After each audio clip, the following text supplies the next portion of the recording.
Brook trout fishing, by troutfishinginformation.org. The trout belongs to the family of freshwater fish known as Salmonidae. As the name indicates, they are of the salmon family. The subfamily Salmoninae includes all fish that are called trout correctly. However, this name is also used for fish from 3 genera of the subfamily.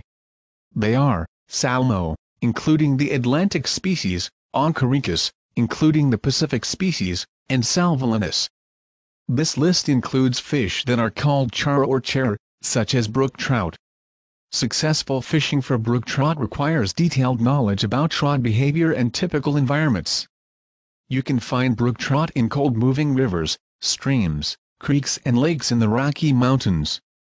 They are one of the most delicious fish in existence. The water they like is fast-flowing with plenty of oxygen. It should also be pretty cool around 60 degrees Fahrenheit. You will usually find this sort of environment in pools and streams that are spring-fed. At spawning time, you will find them as shallow, clean pools with gravelly bottoms. They are quite still, and you can find them hiding under rock overhangs, logs, and undercut banks. A mature and crafty brook trout will stay in deep water most of the time. They move into shallow water to eat. Brook trout, brookies, are cold water fish. For this reason, they move slowly and live long. A brook trout can live up to 8 years. A long body with a large mouth that stretches past the eyes is an identifying characteristic of the brook trout. Trout can vary in coloration. They can be black, olive, or blue-gray dorsally.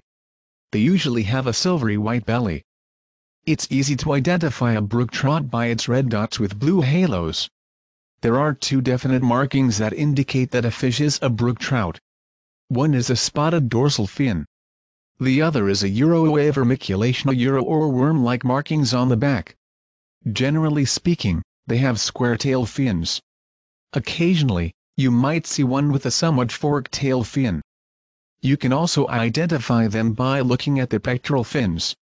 These are reddish-orange with a black and white front edge. At breeding time, fall, the male brook trout will be bright orange-red along his sides. If you want to fish successfully in fresh water, you must wade quietly and steadily. Don't splash around and scare the fish off. First wade out into the middle of the creek. Cast your line back toward the shore. Don't be concerned with shallow water, brook trout have great skill in hiding in small spaces. You can fish from the shore. However, you can get to better fishing places by wading. No matter where you fish, be sure you can see the bottom and that you know the depth of the water. A brook trout is a big eater, and they eat all kinds of things. For example, some successful baits are aquatic and terrestrial insects, zooplankton, worms, minnows, and crustaceans. Many different lures and baits can be used when fishing for brook trout. Some examples are wet and dry flies, worms, crickets, spooners and spinners. For more information about brook trout fishing, visit troutfishinginformation.org/.